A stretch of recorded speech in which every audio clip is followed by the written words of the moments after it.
Hi, good afternoon. So today's topic, we're going to speak on probation management. Some of you all have joined this webinar a long time ago when we organized. We're going to repeat this webinar again, which talks about probation management. And thanks for joining us today. And for those of you all who just joined in, so sorry for the delay because of this technical issues, internet connection. Today, the line is bad. Okay, so for the next an hour or so, I'm going to run through a couple of slides on probation management to give you some ideas. What exactly is probation management? What are the things? What are the do's and don'ts in probation management that you're going to follow? And some salient points. Right. At the end of this session, I will take on your questions. If you have any Q&A, I will take up your questions. So for those of you all who are new, next slide. Yeah. For those of you all who are new, so please join our Facebook community if you're not yet a member. I'm sure if you're listening in today, you're already a member. But in case you're not a member, please scan the QR code and do join our 38,000 strong HR community and get access to documentations, templates, policies, and a lot of discussions, critical discussions, good discussions, hot topics in HR. What are the happenings? What are the latest announcements by the government, etc.? You can find everything in Malaysia HR Forum Facebook community. Next.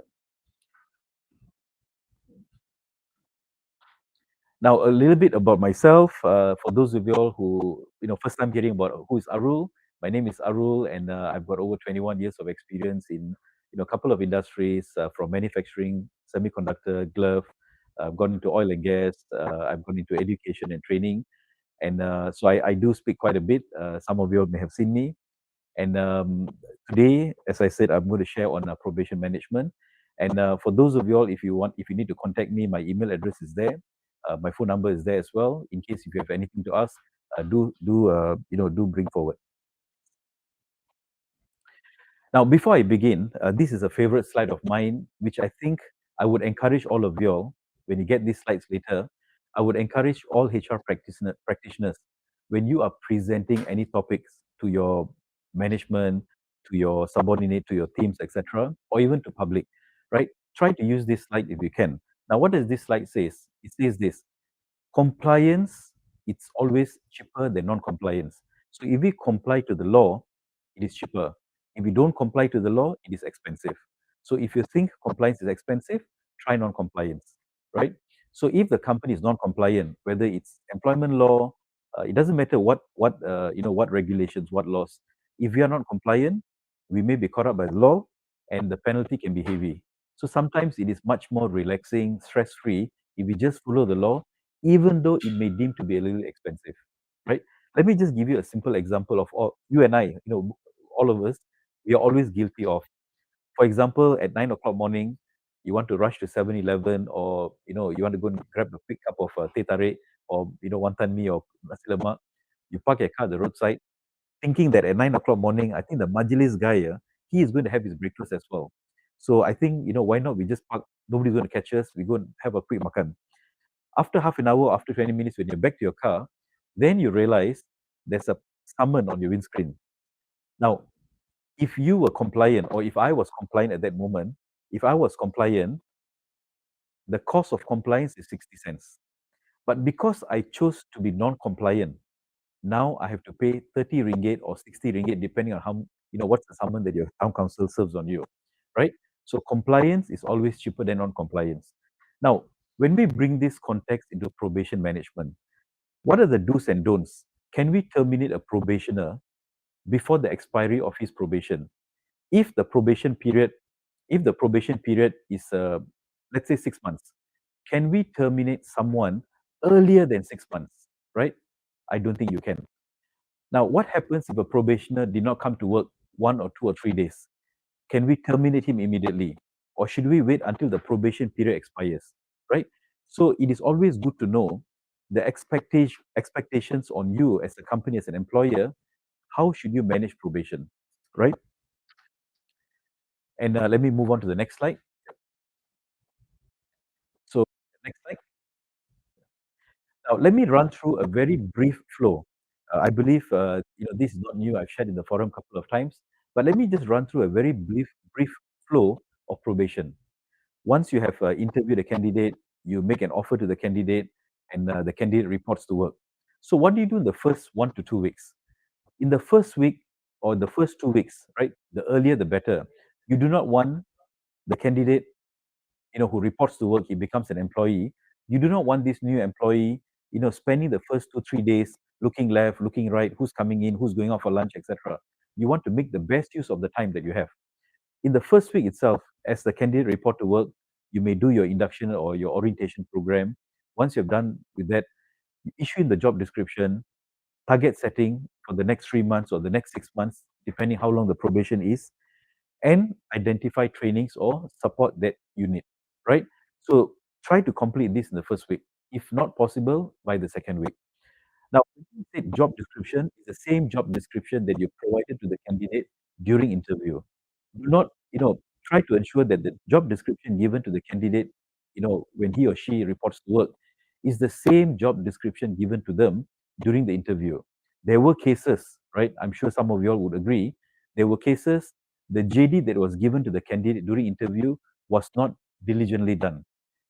But when the candidate reports to work, go through thorough, study, make some changes here, etc.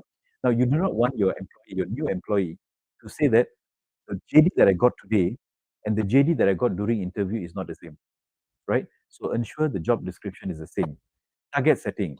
You need to set targets for the employee, what he or she need to do in the next 3 months or next 6 months. You know, so identify those targets. And simple target setting models such as SMART, specific, measurable, achievable, realistic, there's a timeline, right? So what model of target setting you use, that's not so important. What is important is you set targets and you got to measure them. If you have a buddy system, assign a buddy if needed. And trainings. What are the trainings that you need to provide? Should you provide competency-based training, or should you provide, training for familiarization? Now, if you are hiring an experienced person, for example, I'm going to hire today a payroll manager, right? Should I send a payroll manager for training on Employment Act? Should I send the payroll manager for training on how to do payroll computation or tax administration? Answer is no. Why? Because when you hire an experienced person who's been doing this job in the past, you expect him or her to know what is tax computation, how do you do payroll administration, what are the overtime calculation, what is ORP, right? How do you do prorated payment? They need to know all this, right? But what we do is you may send them for familiarization training. For example, the candidate was, you know, uses system A in the past job, but in your company, you might be using a new system or a different system. So to get this person familiarized, you need to send this person or you got to train them on familiarizing with the tools that you have. So that is the kind of training that you do. All this to be done in the first week. Now, once you've done that, what do you do on a periodic basis? You do periodic review, right? If your probation is 6 months, try to do monthly review if possible. How frequent your review should be, that is really up to you. But in my experience and my observation, when I advise companies, the more frequent that you do, the better it is. The more frequent you do, the more data point you have. The more frequent you do, the more bullets you have or the more information you have to justify that this employee is not performing if you decide to terminate him or her, right? So do periodic reviews. So if you ask me how periodic should it be, I would say a good practice would be once a month. Sometimes, when we don't do proper periodic review, at the end of probation period, if we decide not to confirm him or her, you need to have documentary evidence to prove that why he or she cannot be confirmed. But if you have not done proper, review, you would not have enough data, right? So do review if possible once a month, and also provide adequate warnings whenever the candidate or whenever the employee, sorry, the probationer wants to report to probationer. Provide adequate warnings. That means remind them, hey, you're not performing. This target not done. Why? Right? You got to provide, as long as they are not meeting your expectation, remind them. And if possible, on a periodic basis, every 2 to 3 months, review the JD. Sometimes the JD that we give them day one and the actual scope of work may have changed, right? If there's a significant change, you should review a JD. If there's some minor changes, maybe the need to review is minimal. So review the JD and targets if necessary. And lastly, review the trainings that you have required them to do. So for example, if you have identified 5 training programs that the new employee need to go through, on a periodic basis, review this training, right? And whatever support need to be given. What we need to avoid is a candidate report to work month number 1. The next 3 months, we don't do sufficient review, we don't check on him, we don't ask him, how are you doing? Are you okay, etc. After 4 months or 5 months, we realize the guy is missing. When I say missing, meaning he's not meeting your targets. You want him to do, to take this direction, he's in that direction. So when you do periodic reviews, you can avoid, this discrepancy in terms of what you want and what he's doing. So review periodically, whether it's the JD, whether it's the target, whether it's the training, or whatever support need to be given. So this has got to be periodic. Now, once you have done this, right? Once you have done this, where do you go next?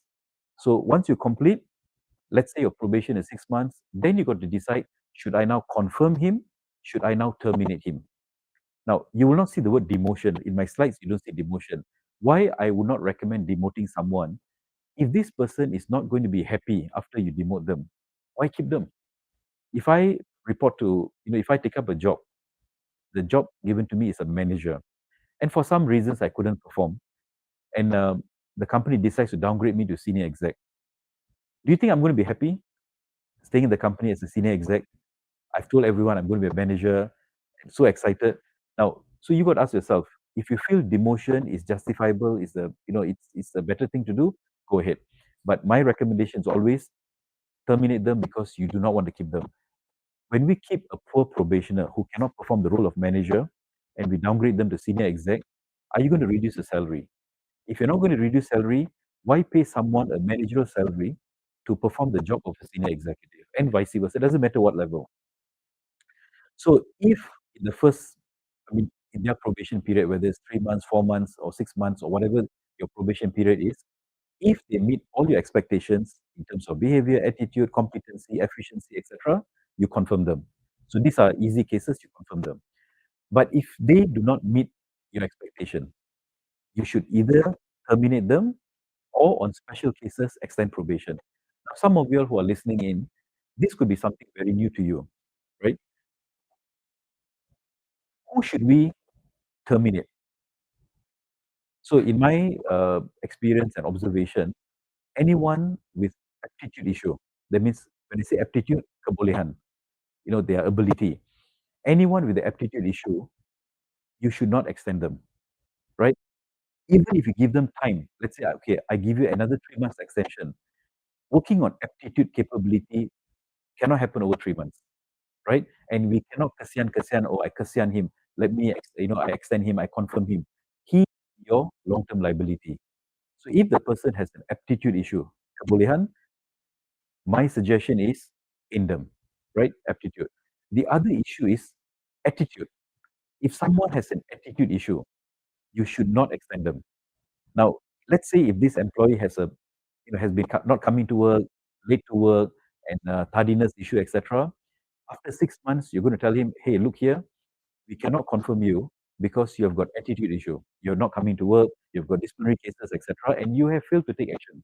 So sometimes some of y'all, I'm sure if you agree, some of y'all may extend employees or probationers with attitude issue, disciplinary issue. Am I right? You can type yes in the text box, so at least I know you're listening, right? Now, if you extend someone with attitude issue, what is going to happen next? For the next 2 months or 3 months, during the extended probation period, he is going to be a Mr. Nice Guy. Good morning, sir. How are you doing, etc. He's going to be, he's going to behave for the next 2 months or 3 months. Once he's confirmed, he may become a devil again, and that's where your nightmare starts. So if someone has an attitude issue, efficiency, you got to ask yourself, should we confirm them? Should we extend them? Right? So don't prolong the cases. Don't prolong this scenario. Now, so having said that, who should we extend? So I believe majority of your employees at the end of your probation period, they meet all the boxes, they meet all the indicators, you confirm them. Then there are some, tough cases, terrible cases, you terminate them. Who should you extend probation? So extension of probation should be only done for very special cases, not everybody. Remember this: attitude issue, aptitude issue, efficiency issue, termination. So who should you extend? Those without any aptitude issue, that means they have no aptitude issue, they have no attitude issue. These cases, you extend them. For example, you hired a sales manager. Sometimes to close the sales deal, it may take a few months, right? You got to first of all, if I hire a sales manager or a sales executive, it's going to take them a month or two to get themselves familiarized with the product, with the customer base, and so on and so forth. Then I got to start pitching for the product, doing demos, presentations, and whatnot. By the time I get my first sales, it may take 6 months, 8 months, right?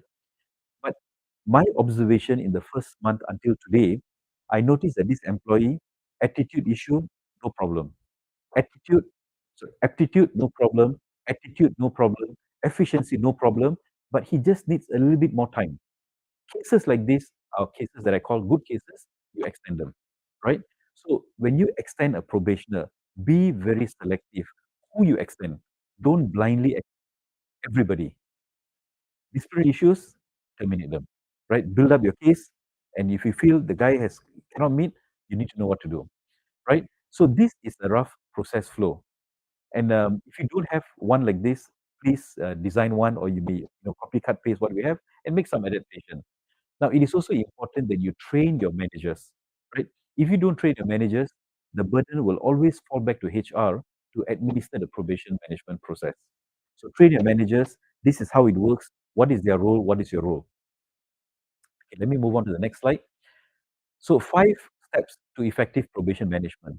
Firstly, provide job description in the first week or the first 2 weeks, during induction or familiarization, orientation process, get it completed. Next, set targets that are appropriate. So I mean, I am a believer in the SMART model. It's a very simple model. SMART means specific, measurable, achievable, realistic, and there's a timeline, right? Or achievable, ambitious, and there's a timeline. So set the targets. What I need you to do, if you are the probationer, what do I want you to do? How am I going to assess you? The objectives, the KPI, what I need to see. So let them know as early as possible. There are cases where the manager gives a target after a few weeks. It's too late. If my probation is 3 months, if the manager is going to give me targets after 3 weeks or 4 weeks, I only have 2 months left. It's too short, right? So try not to waste even a single day. Once the candidate report to work, complete the induction or familiarization, give them the targets, give them the JD, run through the trainings they need to do, and periodically assess them, periodically check. And assign a mentor if needed, where applicable, and what are the trainings they need to do. Conduct periodic assessment, either bi-weekly or monthly. Bi-weekly may be too frequent, monthly will be a good idea, right? If your notice period is short, let's say 3 months, how frequent should you do a review? Now, there's no right or wrong here, right? The law is silent. There's no case law that suggests you must do every week, every bi-weekly, or every month. You decide what is the frequency. To me, if the notice period is short, I will do probably, let's say if the notice period is 3 months, I will probably do bi-weekly review. If the notice period is 6 months, I will probably do monthly review. So remember this, the more data point you have, the better it is. And keep the review process simple. Don't overdo it. Don't over-engineer the process. Simple process. If these six targets given, what is the status of each target? Right? Achieve, not achieve. What is the milestone? Good enough. Right? Do this. So when you decide to terminate this probation at the end of the probation period, if you're not going to confirm him, you now have adequate documentation to prove or to justify why you did not confirm this person. And lastly, provide adequate and timely warnings. So don't wait until month number 6 at the end of the probation period, only then to tell him, hey, you got this issue. January, you didn't come to work. February, you didn't do this. Do not wait until last moment to give them this. Remember this, disciplinary process, right? If a probationer did not come to work in the month of January, let's assume your probation is January to June, 6 months. The employee was absent in January, but we waited until end of June to tell the employee that January did not come to work. So that is called condonation. We cannot condone someone's behavior. So if an employee did not come to work in January, there's a tardiness issue, you must take action there and then, or within a reasonable time. Do not wait until the end of probation period. Let me move on to the next slide. Now, a couple of things before I move on to Q&A. So, do we need to put a poor probationer on PIP? Right? How many of y'all, let me know yes or no, so at least I know, at least I know where you stand. How many of y'all you do a PIP on a probationer, right? You have a performance improvement plan that you do on a probationer. If a probation is not performing, you execute a PIP program on them. Anyone?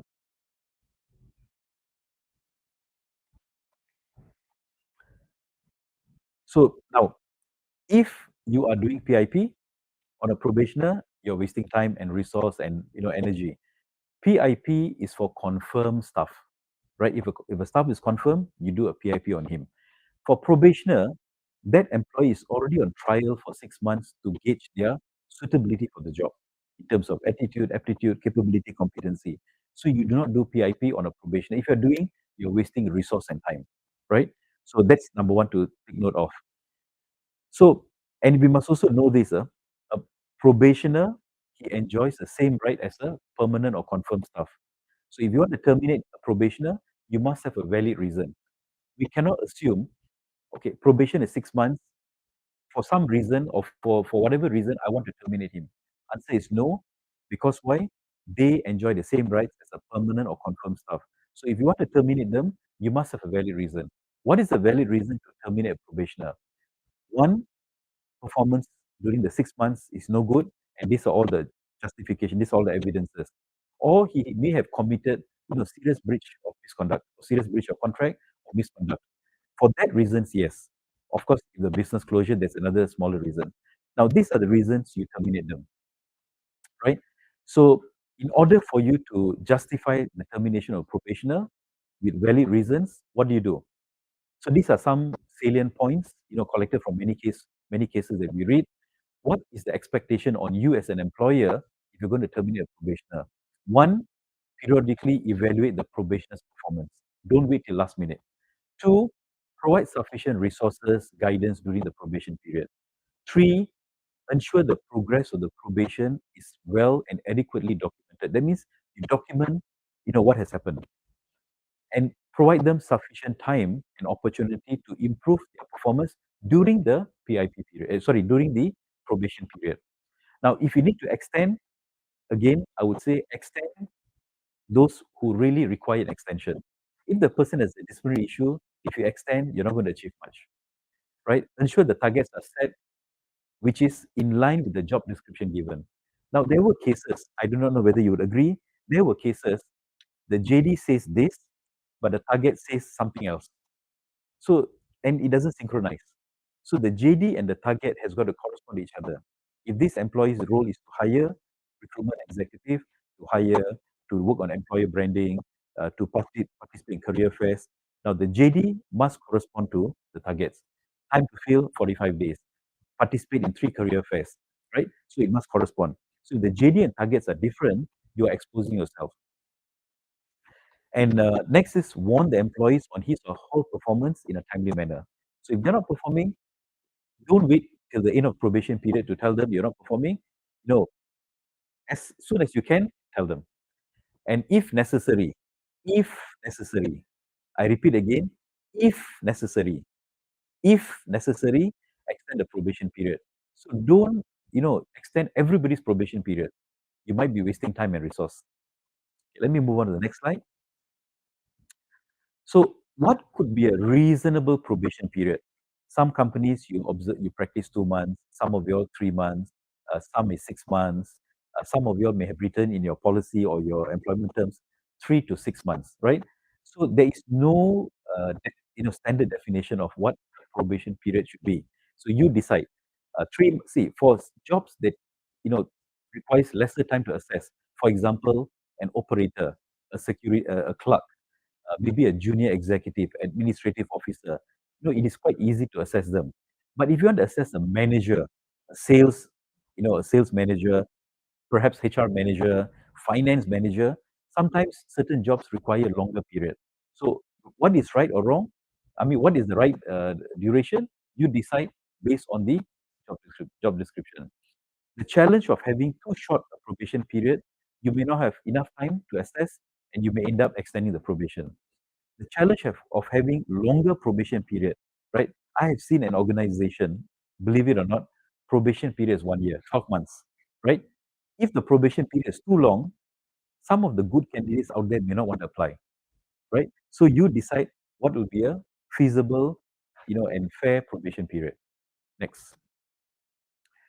Okay, so is it necessary to extend the probation period, right? As I've said just now, if your probation is 3 months, do you need to extend, to another 3 months or 2 months? If the probation period is 6 months, do you need to extend? Now, personally speaking, if you ask me, what would I do if I were to hire someone? I would define probation in two stages: non-executive 3 months, executive 6 months. It doesn't matter whether you are a manager or a senior exec, as long as you're executive, 6 months. Non-executive, the blue collar employees, 3 months, right? So this is my way of doing it, but you decide what is feasible to you. So should you extend the probation period? I would say the law is silent on this. The law says give them adequate time. If you have given them 6 months, it's good enough. Why need to extend another 3 months, right? So in what cases should you extend the probation?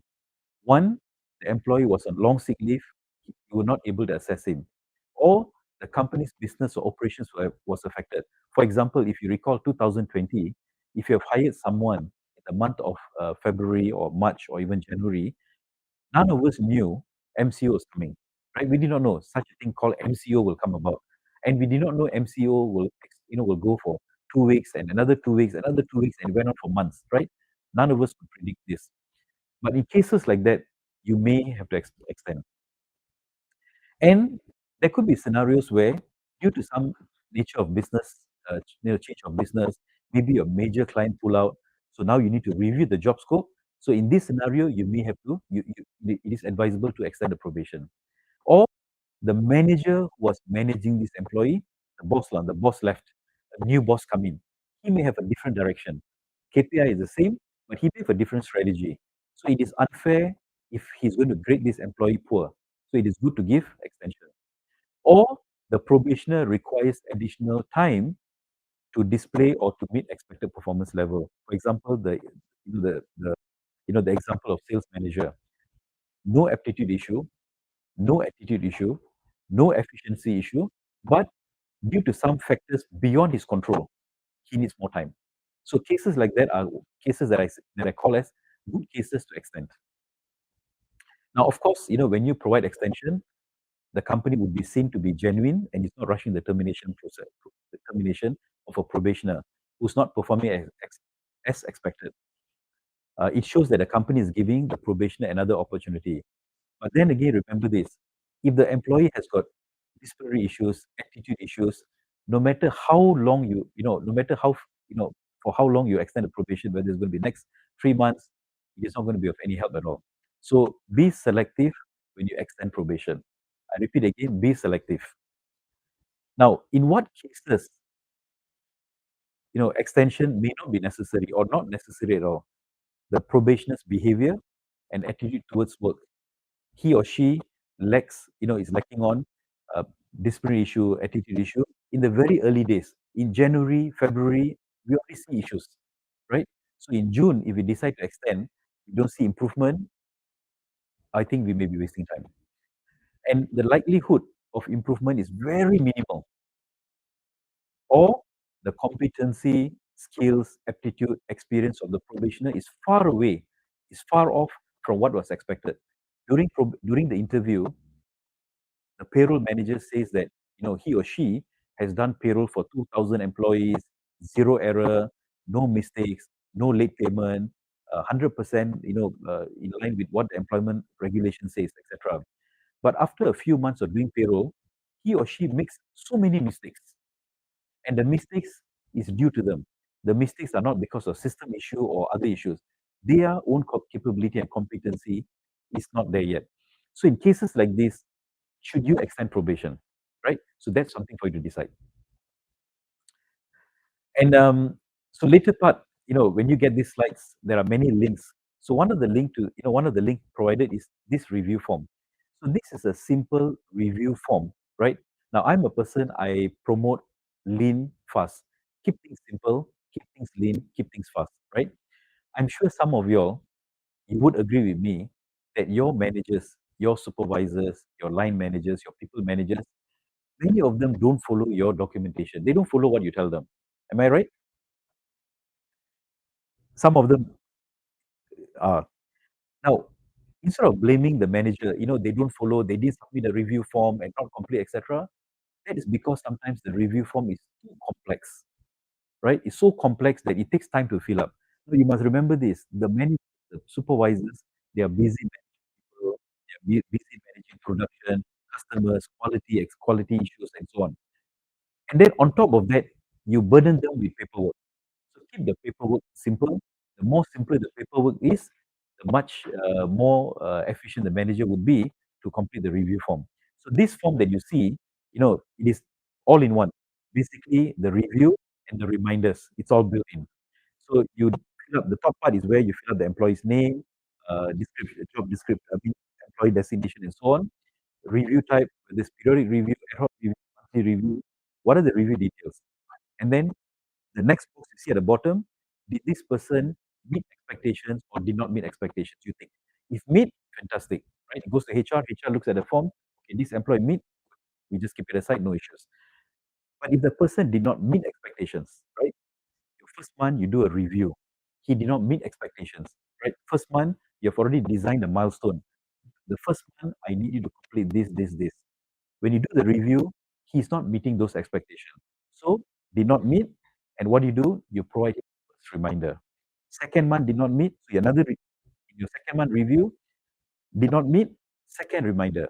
Third month he does not meet, third reminder. Fourth reminder, final reminder, then you remove them, right? And of course, the employee will sign, you give him a copy, one copy goes to HR. So, I mean, this is a simple suggestion. You can always modify it, but my suggestion would be, or my advice would be, keep the process lean and fast. Don't over-engineer the documentation, right? So, when you get a copy of the slides, click on the link and you'll get a copy of this form. Thanks. So let me just, share some citations from past case law, right? These are quite common. Some of you may have seen it. So, in the case of Samsudin bin Mat Amin versus Austral Enterprise Berhad, it's a very old case. It says this: a probationer's inefficiency, a probationer's incompetence, and a probationer's inaptitude, right? So efficiency, competency, attitude can be a basis to terminate the probationer at the end of the probation period. In another case, Casey Matthews versus Guthrie, this was in 1981, a probationer remains a probationer until confirmed or terminated from his position. So in other words, what it says is this: at the end of the 6 months, if you don't give him a letter, if your conditions of employment says that you'll be given a confirmation letter, but after 6 months or after 3 months, depending on your probation period, you did not give him a confirmation letter. So what would be the employee status in month number 7? He remains a probationer, right? So that's how it is. But let's say you give an increment to the employee, which is given to all other confirmed staff. Now he can be deemed to be permanent. If this employee enjoys after 6 months, you did not give him a confirmation letter. However, certain benefits given to confirmed employees is given to him. The court says he's deemed to be confirmed, or the court may say he's deemed to be confirmed because why? You have given him benefits, maybe bonus or increment, which is only given to confirmed staff, right? So the conduct of the employee is very important here. And the last case which I've shared earlier on, a probationer enjoys the same rights as a permanent or confirmed employee, and his service cannot be terminated except for good cause or excuse. That means only for valid reasons you can terminate a probationer. So what are those good reasons to terminate? Valid reasons: inefficiency, inaptitude, incompetence, right? Disciplinary issues. So these are the issues you can use as a basis to terminate a probationer, but not for any other reason. If the probation is 6 months and after 3 months performance is not there and you decide to terminate him, chances are you may run into issues because you cannot terminate a probationer until he completes his probation period if it's performance related issues. But in the second month of his probation, he was caught stealing, or he submitted false MC, or he punched the supervisor. Those are gross violation, major misconduct. You may terminate him in February itself, right? But performance, you need to wait until the probation expires, then you decide to keep him or not to keep him. And so I will not read this, is quite wordy, but in these cases, what it says is, if the employee had a misconduct in the month of, I'm giving an example of January to June, 6 months probation. The employee did not come to work in the month of January for one day. We don't do anything. We wait until the probation expires, and then we tell this employee, we're not going to confirm you because in January you did not come to work, right? So do not condone behaviors. If the employee committed a misconduct, if your misconduct policy and process says you take action there and then within the next few days or within a reasonable period, you take the action within a reasonable period and not wait until the end of confirmation. Remember this, probationer and confirmed staff, they enjoy the same rights. So if confirmed staff, if you take action in January, probation also you must take action January, right? So you don't condone it. So this is a rough case. Read it when you get the slides. So let me just move on. And okay, yeah, I'm almost at the very tail end. Now here, when you get these slides, you will get the probation confirmation form, probation management policy. So, as an organization, it is good to have policies to govern your process, right? So having a policy how to manage probation helps to drive consistency. And always educate your managers, your supervisors, your line managers. What is probation? What are the essential ingredients of probation? What are their responsibility during probation, and so on. Now, I did not cover this, but if a probationer is terminated and he challenges your decision, the case goes to industrial court and the company loses the case, right? You're not able to justify why you terminated him. And the court find that the company's decision was not fair, was unjust.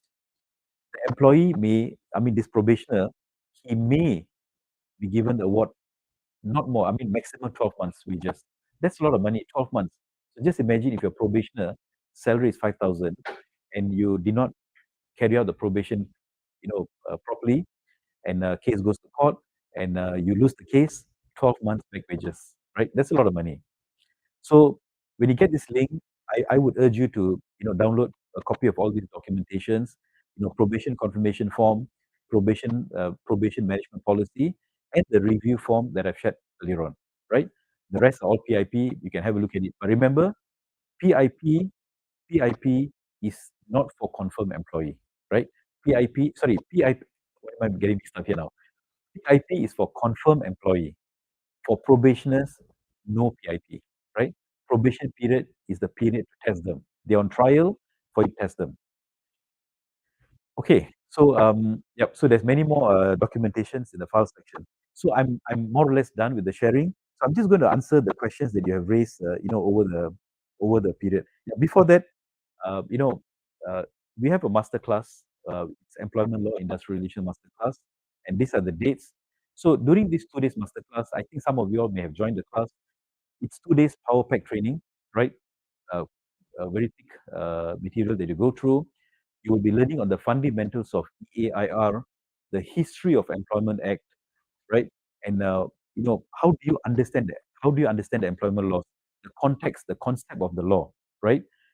Sometimes you may claim that when I call Officer A, Labor Department, Officer give me A answer, Officer B give me B answer, Officer give me C answer, then we tend to blame the officers. No, the officers are not wrong. We do not know how law works, right? Setting up of PIP, how do we manage and terminate probationers safely? How do we manage employees with medical conditions? What are the shortcuts and tips, right, to manage disciplinary issues? For example, some of y'all, right, when you issue misconduct, when you have a employee with disciplinary issues, you may take 5 days, 1 week, 2 weeks to issue. What if I tell you I only take half an hour, right? Why waste all the time? So how do we do it so that we don't break the law? So these are some shortcuts and techniques and tips how to make your process management more efficient. How do we, some of the innovative IR management systematics? How do we design performance management system assessment? We'll give you some free tools as well. Amendment that has taken place last year, policies, templates, employee handbook, DI guidebook, all these are given to you free. Shortcut and tips how to reduce your HR workload and managing HR risk, and 3 months guidance, right? So it is 2006, not free, right? There's no free lunch in the world, but of course it's 100% claimable for HRD. And for those of you all who sign up in the next 30 minutes, right? There's a link shared in the text box. If you sign up in the next 30 minutes, you get 15% off, and only for the next 30 minutes, right? After 30 minutes, you pay 2006, right? I can make more money from you. But next 30 minutes, discounted 15%. So that starts now. So let me just answer a couple of questions, and please keep the questions coming because we have got another half an hour. So I believe we've got enough time to answer as many questions as possible. So let me just start, with the questions earlier on. If someone, this is from Firoz, if someone with attendance issue, shall we issue show cause letter, BI and etc.? Can we proceed with non-confirmation? Now, this is another misconception in my view. Performance poor probationer, right? When a probationer cannot perform, right? It's a performance issue, or even a confirmed staff. Performance is not a misconduct, right? So you may want to pay attention to this because if you're doing all the wrong steps, you're wasting a lot of valuable time. You become so stressed up. One you have more white hair than me. Why you become stressed up? Because we are doing things that is not necessary. DI, show cause letter, these are for disciplinary related issues, not for probation management, not for performance management. So do not do a DI for performance related issues, right? So at the end of 6 months, after you do your monthly review or your periodic review, once you've done the review, at the end of 6 months or end of your probation period, you come to the decision that this employee does not meet your expectations. Then you terminate them. You terminate them at the end of the probation period, you don't confirm them. But no DI required, no show cause letter. That's why your review form. So have a look at the review form that I've shared. It's a 2-in-1 form. So use a review form like this, and it makes your process much more easier. And this is from Pei Ming. The gathering of proof for attitude issues, efficiency issue, only gathered through email communication. Now, the problem with email is this. See, someone who's very familiar with how email works, I can always say the company manipulated the email. Do you know there's a way to change the date in the email? You can recreate emails and put different dates. Employee will say that I never got this email. What happens if your system hangs or your hard disk crash? So relying on emails, it's quite a risky thing. That is why I suggest probation form. So have a look at the form that I've shared. It's a very simple form. It takes no more than 20 minutes to half an hour to get it filled up, right? A simple form with a summary. You can always attach email evidences at the back, staple it, keep it in your personal file, and review it if you need it at the end of 6 months or probation period. So the problem with email is if it goes missing, that's it, right? And email can be manipulated. Now, employer decided to confirm an employee, but the employee decided to hold the confirmation because of certain reason. Now, so this is tricky, but I think this do happen. Employee wants to confirm, but the employee refused to accept the confirmation, right? I've seen this scenario before. I've heard about this scenario before. Now, what do?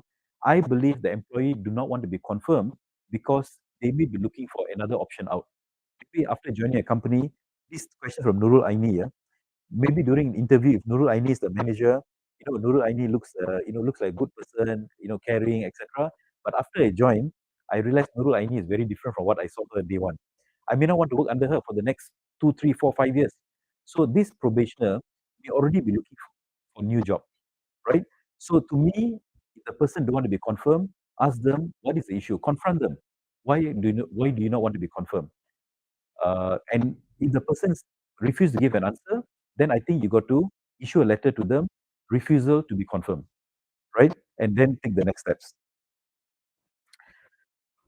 What if the probationer keeps on attending other job interview during probation period? Now, to me, if the probationer is attending interview during probation period, that means he don't like you anymore. He loved you during interview.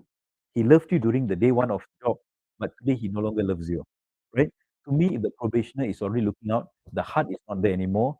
I would suggest have a talk to them, have a chat with them, and mutually separate. No point keeping someone if the heart is no longer there. Many of your employees are like that. Their heart is no longer there, but they are there.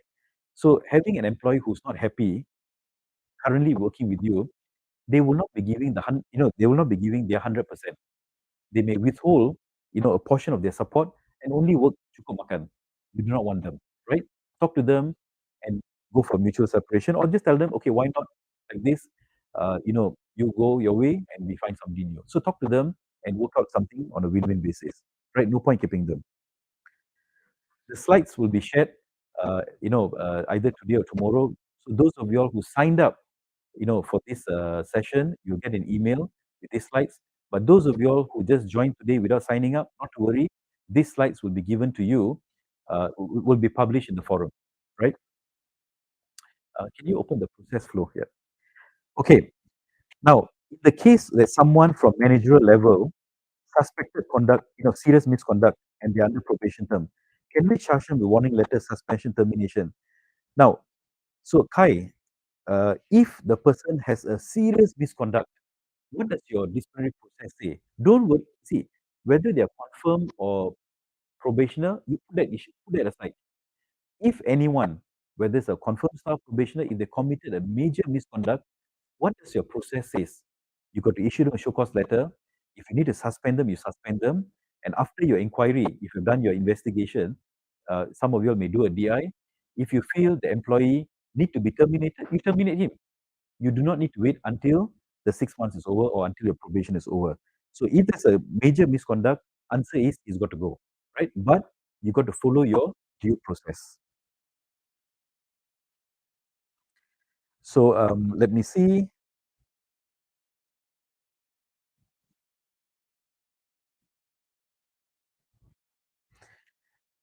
If the probation letter, if the offer letter says this, currently the probation is 3 to 6 months, right? I think most of your probation, if you're hiring executive, you would have mentioned is 3 to 6 months, right? If we decide to use 3 months for non-exec, 6 months for exec, should I put the duration 3-6 or 3 to 6? Now, my view is this: when we spell out in the probation, in your probation clause, your probation period is 3 to 6 months. When you say 3 to 6, that means you're giving them an indication that there's another 3 months after the first 3 months, right? So they may be waiting. For me, I would craft it this way: two different letters. If it's non-executive, one template, 3 months. That's it. You can always put a clause. The company may extend your probation. So when you say may extend, there's no guarantee there's an extension. So similarly for executives, if your probation is 6 months, do not put there company will extend. Just put there company may extend. So when you say may, we may not. So if the employee has got disciplinary issues, no extension. But if the employee has no disciplinary issues, no efficiency issues, no aptitude issues, for some reason, maybe the economy is bad, sales manager, yes, in that scenario, I extend, right? So I would put a definite one, 3 months or 6 months. Whether I extend or not is up to the company. If we extend 3 months probation, can we use PIP? No PIP. Again, PIP is for confirmed staff. If you use PIP, especially if your PIP is a very long process, it's going to be a waste of time. But I would always suggest you don't get confused with PIP. PIP confirmed staff. Probationer is already on trial, right? All you have to do is extend the probation period. You tell them if you need to extend, dear so and so, the company issue a letter. The company is going to extend your probation period for another 3 months from this date to this date, and these are the areas you are failing. And the next 3 months, we want you to improve. Item 1, 2, 3, 4, 5, and we will do a monthly assessment. That is good enough. Every month review. How is the probation process for promoted staff? Now, when you promote someone, the probation process is not the same probation process as a new employee, right? New employee, they are not confirmed staff. But if you promote someone from executive to a manager, They are confirmed staff, right? Remember this, when you bring in a new employee, you hired someone new, that employee is a probationer, he goes through a probation period. At the end of the probation period, if he or she does not meet the expectation based on a KPI in the JD, you terminate him. But when you promote someone, that person is already a confirmed staff, right? A confirmed senior executive working for last 3 years is a confirmed staff. Now you want to promote this person to become a manager. After promoting this person, after a couple of months or maybe after some time, you realize the person cannot perform the role as a manager. So what do? You put them on PIP, right? You put them on PIP. So I wouldn't call it, I mean, you may call them as trial, I'm going to put you on a probation period for etc. But this probation is not the same as the probation for new employees. So I would not use the word probation. I'd rather call them on trial. And if they cannot, put them on PIP. After PIP, they still cannot, you either downgrade them or you terminate them. If you've got monthly review, but no JD and no SMART goal, can we terminate the probation at the end of probation period? Now, weighing, very unique question you're asking. Now, I would always urge you, do things right, set up the right process. If someone report to work, I'm sure when you hired this person, there is a JD, right? Job description and requirement. I'm sure every employee you hire, there's always a JD and requirement. Now, your target must be in line with the job. So the JD tells me what is my job, right? I need to do, my task is A, B, C, D, E, F. The target tells me what and how and the duration and the score, the metrics of these targets. So for example, in the JD, my role is to recruit engineers. I'm a recruitment executive. My role is to recruit engineers. In the target setting, you will mention there to recruit engineers within 45 days, right? It's very specific, 45 days. JD says recruit engineers, but the target would say recruit engineers within time to fill 45 days. So it is good to do your JD review every, I'm not saying every month or every week, but whether the employee is, if a employee is confirmed, it is good to review the target, the JD and the target, every 12 months, right? So a smart company, what they would do is they would build in that job description into their annual performance review. Requirement is no longer necessary at that moment. So when you do your annual review, you assess the target achievement for the last 12 months. Then what is the target for the next 12 months? And just create one small column. What is the job description? So you make it a point to review every month. I'm sure in many organizations, I think many of us will agree, the JD boleh masuk museum, right? The JD is not reviewed. If you open the employee's file, the JD is dated 5 years ago, it is still there today, right? But the job that this employee is doing and the JD, 50% not the same, right? It's a good practice to do it every year. So for those of you all who are, if you have not downloaded the performance assessment form that we have in the forum, try to download the form and see how we have, how we built it. So you've got the assessment for this year, target setting for next year, JD for next year, or JD, the JD. So make it as a habit to review every month. Some of you all, when you go through your internal audit process, when you go through your customer audit, or your social compliance audit, these are the items that the auditors will check, right? And most of the time, we hear cases of JD not updated. Then you start updating JD, rushing it. So make it a point to do it every year. All you need is one small box in your confirmation, in your review form or in your system, job description. What is the item? 1, 2, 3, 4, 5, 6. Let me see. What if the employer give confirmation letter without employee sign? Do the employee need to accept? So I'm a person, I always promote no acknowledgement. Why do we want employee to acknowledge the letter, right? Usually, or put it this way, the reason why we want employee to acknowledge the letter because there's a change in the probation period. During confirmation, probation, let's say 1 month. After confirmation, 2 months. You want the employee to acknowledge because if he or she is going to resign, the notice period is now 2 months. Now, because of that, that is a major reason. Because of that, we insist the employee to to sign the letter. But I don't, for me, don't need to sign letters. how many employees would come to you disagreeing the notice period is 2 months now? Maybe one, maybe two, maybe none. Usually this happens when the person is resigning very close to the date they were. For example, confirmation end of June.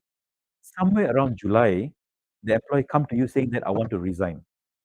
And then you said, hey, can notice period 2 months. But he says, no, no, I'm not confirmed. I don't think I'm confirmed. Now, in cases like that, my advice is let them go. You're going to pay salary for the next 2 months. He's not going to work full-heartedly, right? So why keep them? So to me, if the employee wants to go, let them go. So always ask yourself this: is it worth all this effort, getting acknowledgement and so on? So that's something for you to decide.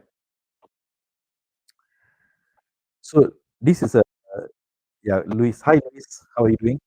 So for an experienced BD manager, what what of sales lead cannot be converted to closure due to reasons beyond the person's control? Agreed. So I think you've already mentioned some of the answers there. Let's say now I am a sales manager and I've joined your company, right?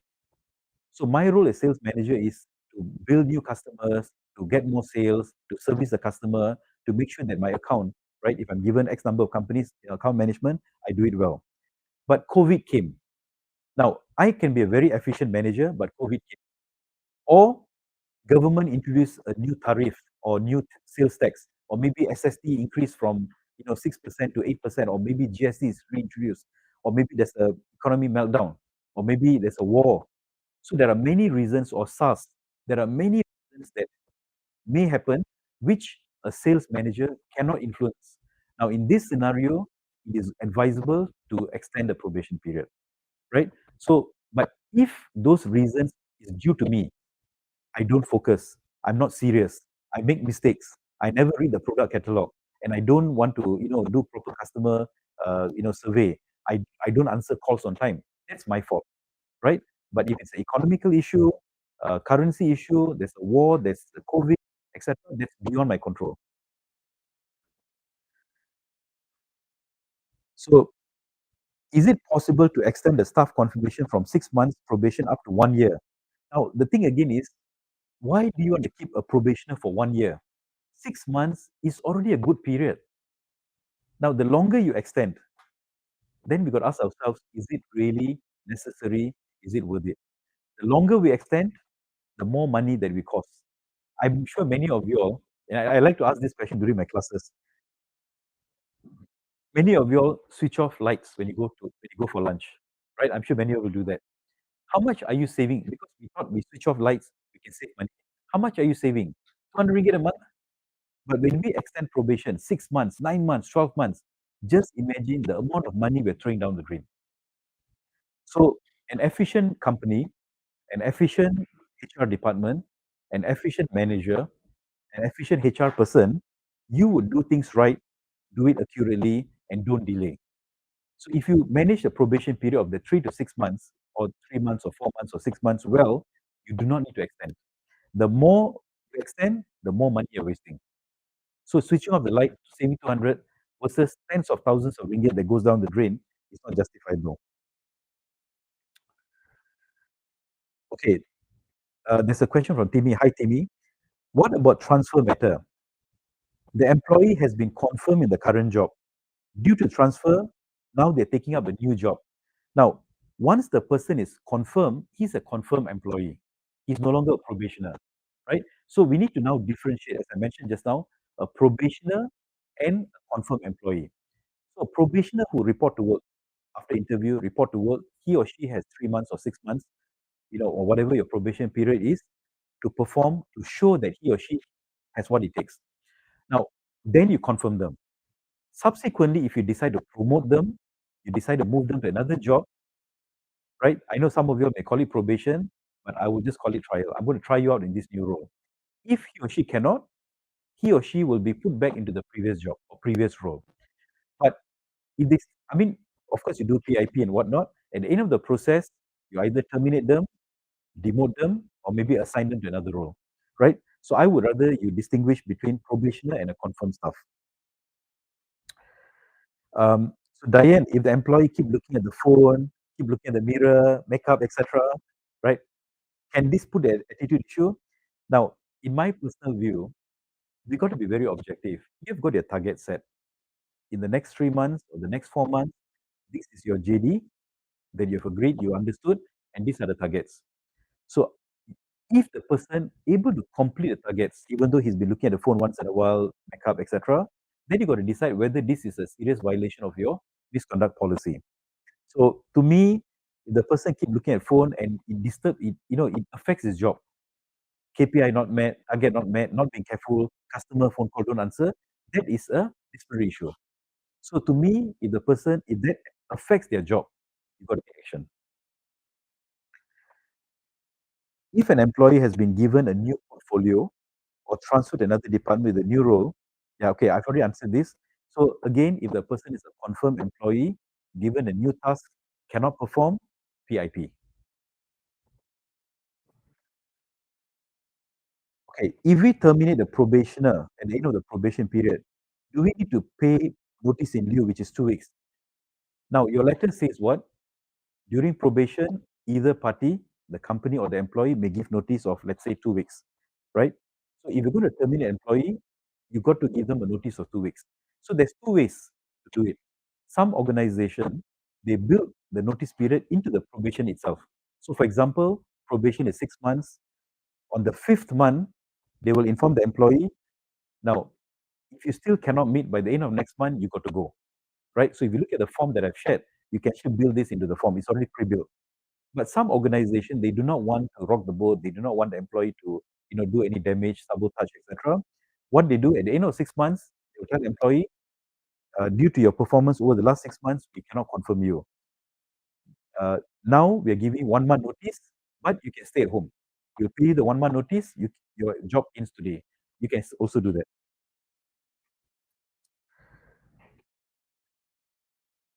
What if there are minor misconduct during probation period? Example, absent without approval. To me, absent without approval is not a minor misconduct. Anything that is intentional, not coming to work, I consider as a major misconduct. 2 days in a row is quite major already. So to me, if the person did not come to work 1 day in a row, the first time I would give first warning. If again, tardiness issue not coming to work, second warning. Again, final warning, right? If the person for the very first time did not come to work 2 days in a row, what action would you take? Anyone? Maybe I should ask this question. If the employee, a probationer, for the very first time did not come to work 2 days in a row, what would you do? Verbal warning, first warning, what would you give? Now, if you give verbal warning, you're too gentle, right? To me, not coming to work is intentional. So what I would do, if an employee do not come to work for the very first time 2 days in a row, it is final warning. Again, he repeats, terminate, right? So that's what I do. Yeah, show cause letter. Show cause letter is not a warning letter. After show cause letter, what do? Show cause letter is merely to ask the employee to explain why you did not come to work, right? Subsequently, you could give them something. So I would agree. Those of you who say final warning, I agree with you. No verbal, right?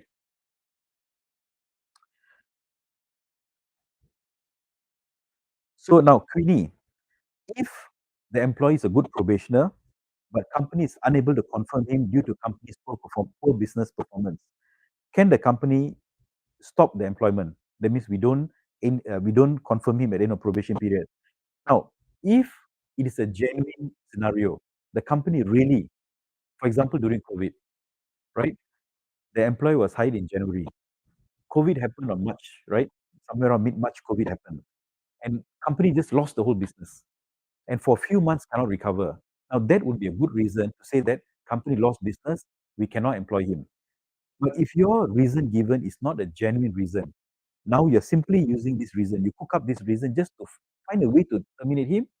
Now, if he's unhappy, he may challenge your decision, right? If it's genuine, if you really need to do it and there's no other way to, there's no other options left, then yes. But again, what I would urge you to do is try to read up on, business closure. What are the steps you got to do if your business not doing well? So there are some things you need to follow. So termination is always the last straw. Okay, Shida, what steps can HR take to ensure the termination conversation are conducted respectively and professionally. So I would say this, this goes back to your company culture.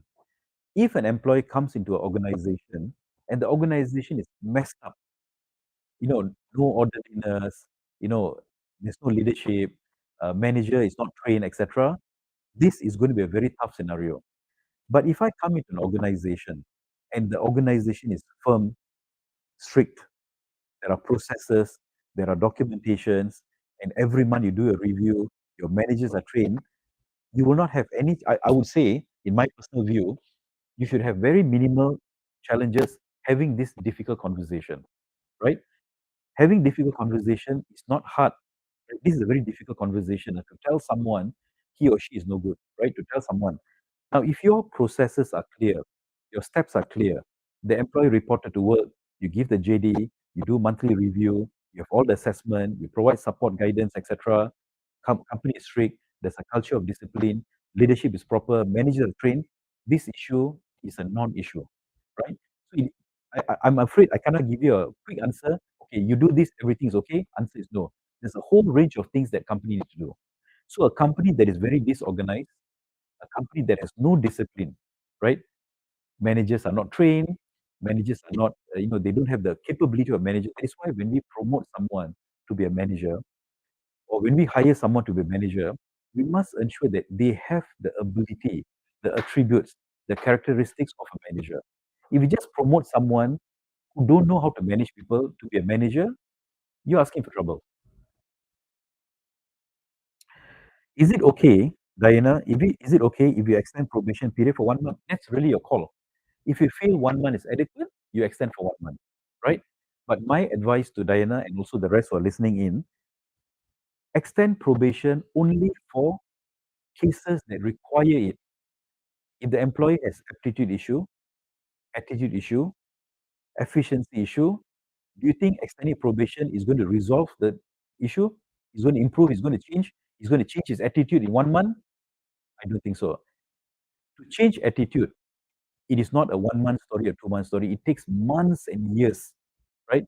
That is why companies that extend probation because employee not coming to work, he or she is not going to change. Maybe during the probation period, they become good boy every morning. Yes sir, good morning, etc. After you confirm them, they become a devil. That's where your nightmare starts, right? So when you have the opportunity to stop and remove them, do it, but follow, the right process.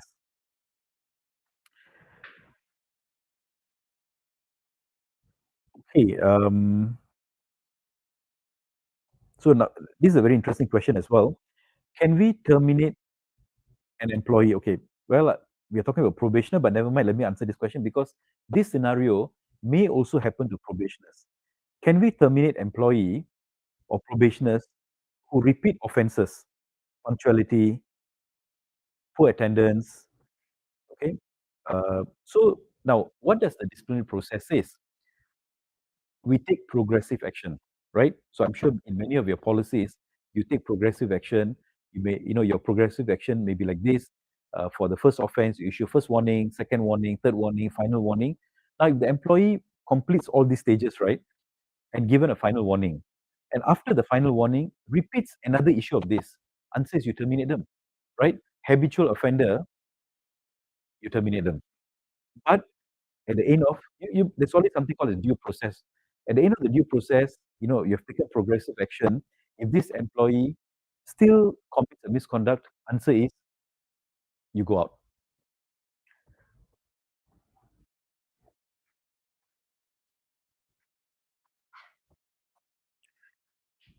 So Amirul, if extend just to terminate, is it okay because past 6 months? I don't quite answer I don't quite understand your question, but maybe I'll just try to see what maybe as another scenario. Employee completed 6 months, company did not issue a letter, and maybe manager was busy. On the month number 7, we realized we need to let him go. Now, remember, if you did not give him a letter, he or she remains a probationer. But if you give them an increment or some bonuses, some benefits, given the confirmed stuff, he or she may be deemed to be a confirmed employee.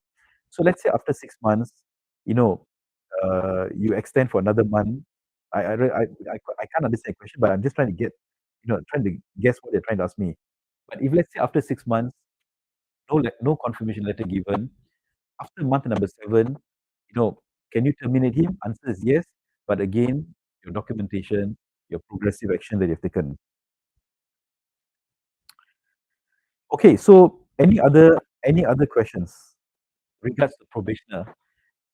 Some of your question, when we talk about our next webinar, is on, I think we have got on disciplinary issues. You can ask that later, but anything on probationers, right? Anything on probationers.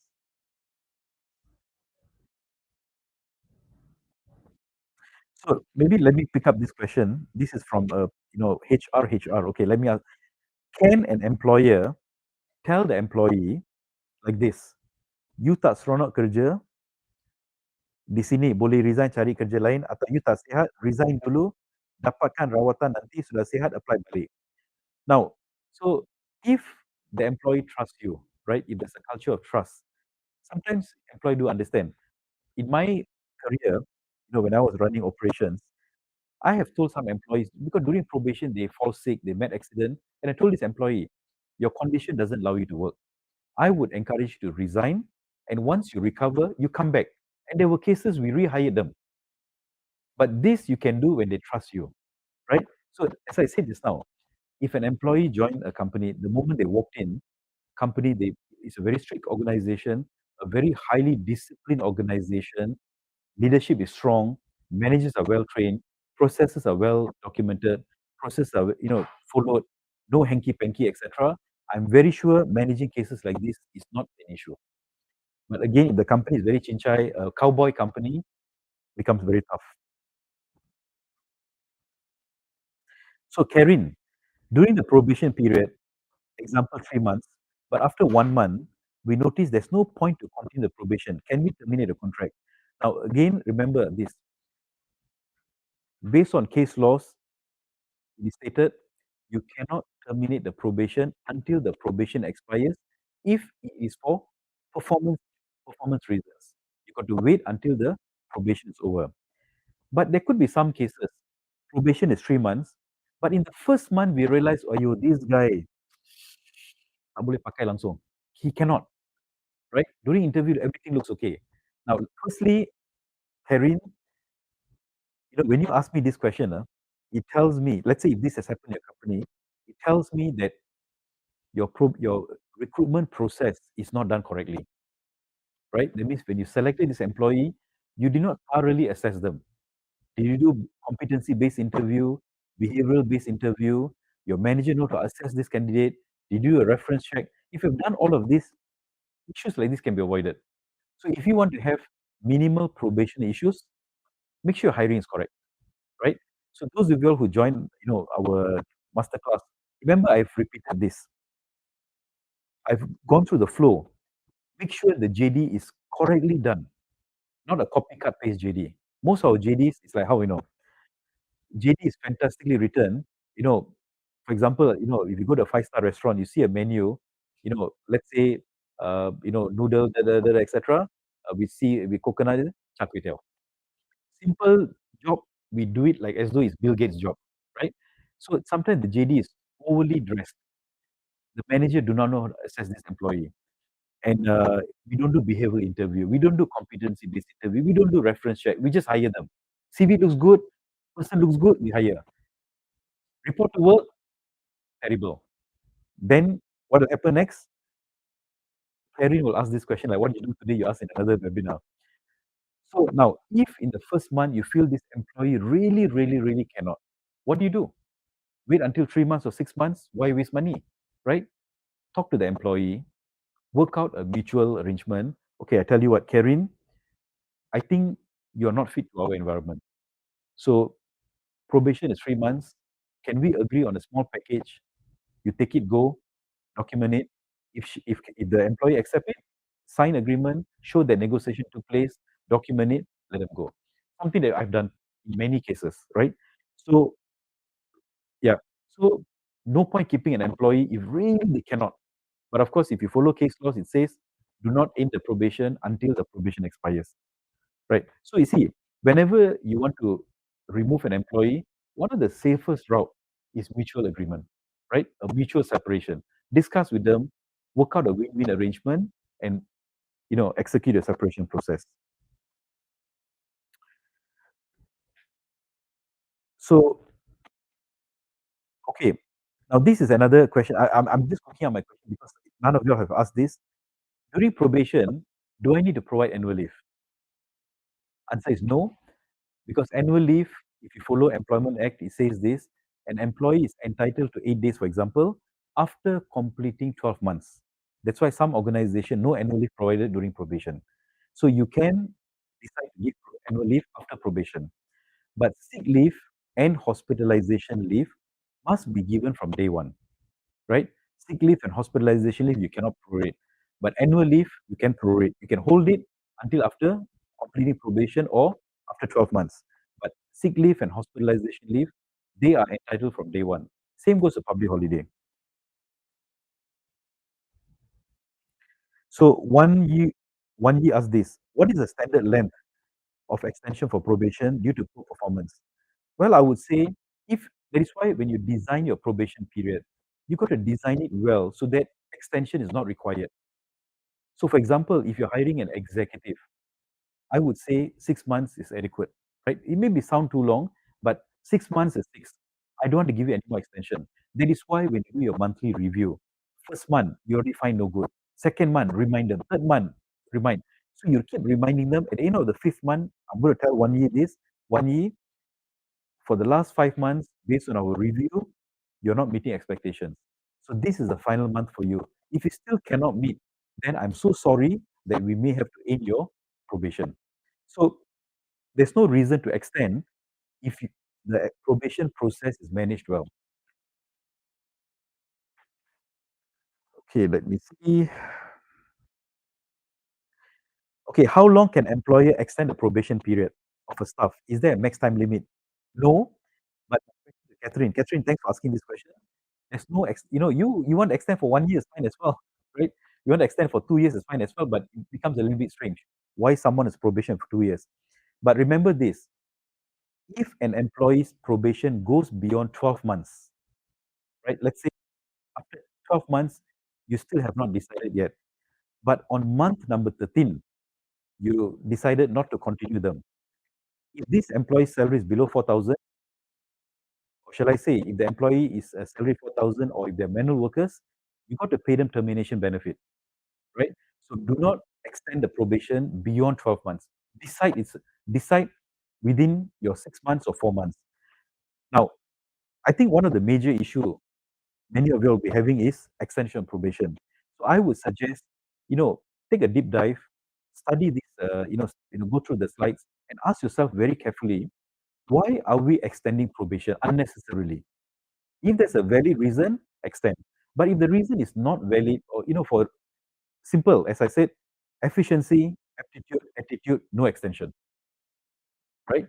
But if the person has no aptitude issue, no attitude issue, efficiency issue is all okay, no issues.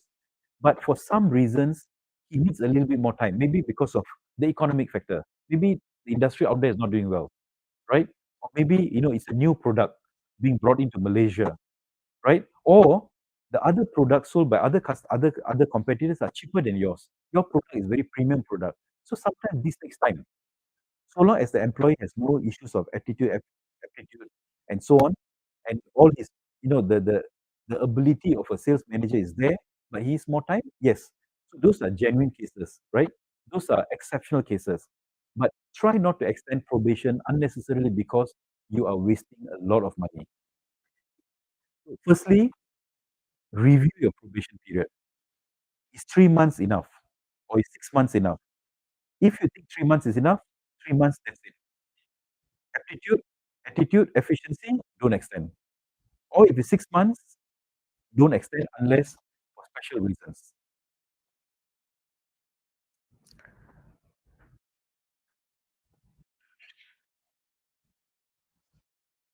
Okay, let me just take on one more question since it's already 4:30. Uh, okay, this is a very unique question, Janice. What if the probationer were given more than two roles, right? More than two roles, and no JD issued, meaning he's doing three persons job, for example. Well, I think as a probationer, I will feel, when I came for the interview, you only I only saw one JD and the role. And based on that JD, based on the conversation we had during interview, I accepted the job. But when I reported to work, the company gave me added task, and I cannot cope. I had so many I had so many tasks to do. People resign, I have to do work. So instead of doing one person's job, I had to do three. And at the end of the day, I couldn't perform my job well. Therefore, company terminated me. I'm very sure if I am the employee, I will tell the company that it is unfair. See you in court.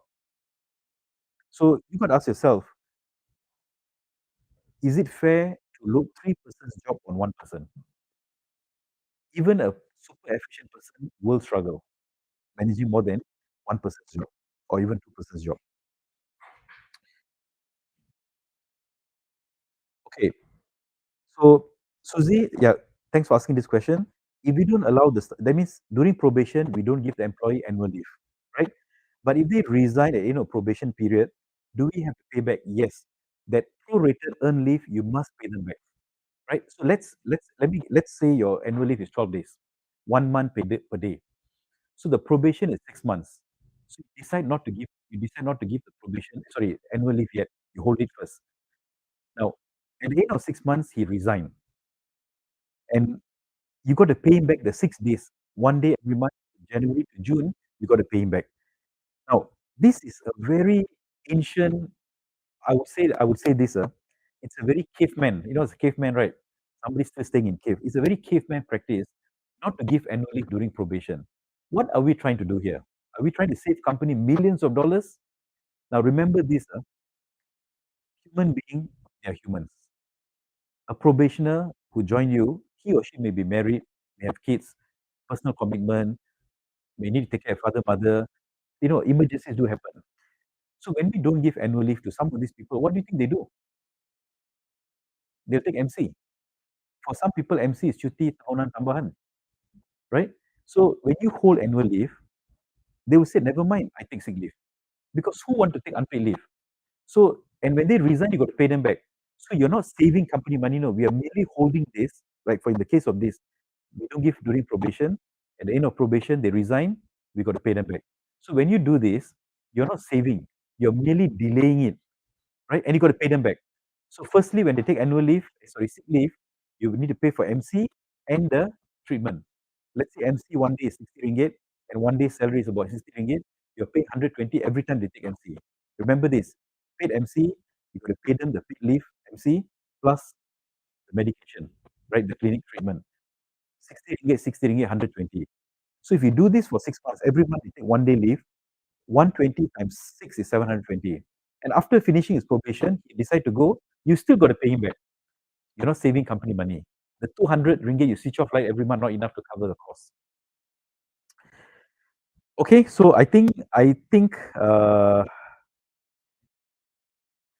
so Nuriana, what is your opinion if the company extend probation due to MC record? Now, remember this, MC, when a person is genuinely sick, right? If a person is genuinely sick and did not come to work, they go and see the doctor, doctor I'm sick, doctor give MC, they're genuine, then it's not a misconduct, right? However, if an employee did not come to work but claim to be sick, that is called malingering, that's a misconduct. So we got to differentiate these two. Falling sick, genuinely sick, and not coming to work, that is not a misconduct. But abusing sick leave, I mean, the person is not sick, but claim to be sick. They go see the doctor, they pretend they're sick, migraine, back pain, last night, jerit-berit 10 kali, cannot come to work. Doctor sees his condition, I think you're so bad, your condition looks so bad, I think you better rest, I give you 1 day MC. That one is malingering, right? That's a misconduct. So why do you want to extend probation just because 1 or 2 days MC? I'm sure, Liana, you also fall sick, right? If it is genuine, let them be. But if they abuse, please take action on them, right? So those of you all who are new, I would urge you to join the masterclass because we cover all this. We try to understand what is malingering, what is not, what is misconduct, what is not, how to manage these issues, And today I could not go deep into probation because time factor. But there are a lot of prerequisites. So my question to all of you all, right, is there are 300 of you all here today listening, right? You guys are firefighters, meaning that whenever there's HR issue, firefight. Issue there, firefight. So we keep firefighting. Now, I'm sure some of you all will join the webinar today because you want to be a better firefighter. How can I manage these issues better? But my question to you is, why do you need to learn how to firefight when you can prevent the issues from happening, right? Remember, prevention is better than cure. So, I mean, I know I'm doing a bit of selling here, but if you join join the masterclass because you will learn all the various techniques and tips and the fundamentals, how to avoid firefighting, how to prevent an issue, right? So that you can focus your time on productive things, focus on strategic issues. HR, if you're stuck checking who's in, who's out, disciplinary issue, misconduct, issue letter here, there, etc., you are not a valued contributor. I would want to see my HR department working on succession planning, talent management, competency development, and all those things. But we cannot do this if you're busy here, right? So with that, I'm going to end the session today. Thanks for joining. So these slides will be published in you'll get an email as well. We don't issue certificate for webinar. We made a mistake earlier on. So no certificate for webinar. It's webinar, my friend, right? If you're going to issue certificate, then it's a bit tough. So no certificate, but I hope you have learned a few things. But what we're going to give to you, that means what we're going to give you, the slides and all the various documentation, which is free, download from HR Forum and modify it, right? There are many other documents in the forum, so do use it. And those of you all, if you want to join, our masterclass, there's a link shared. Give you another half an hour if you want to sign up. So please join us, right? And next week we have a webinar on understanding what is wages, right? A webinar on wages. How do we determine salary 4,000 and below, right? Now OT bracket is 4,000. So our next webinar will be on how to understand, how to define what is 4,000, right? Is commission involved, included? Is overtime included, right? So that, and also how do you define what is wages for ORP calculation, right? Basic wages, other payment in cash, traveling allowance included. What about commission? What about incentives? What about fixed allowances, right? So all this we will cover in our next webinar. So do join us. It's free again. So do join us and watch out for the next webinar date and the link in the HR forum. So thanks a lot for joining us today, and have a good holiday. It's holiday tomorrow, so have a good holiday. And on Friday, balik kerja, rajin-rajin. Okay, so thanks a lot and see you all.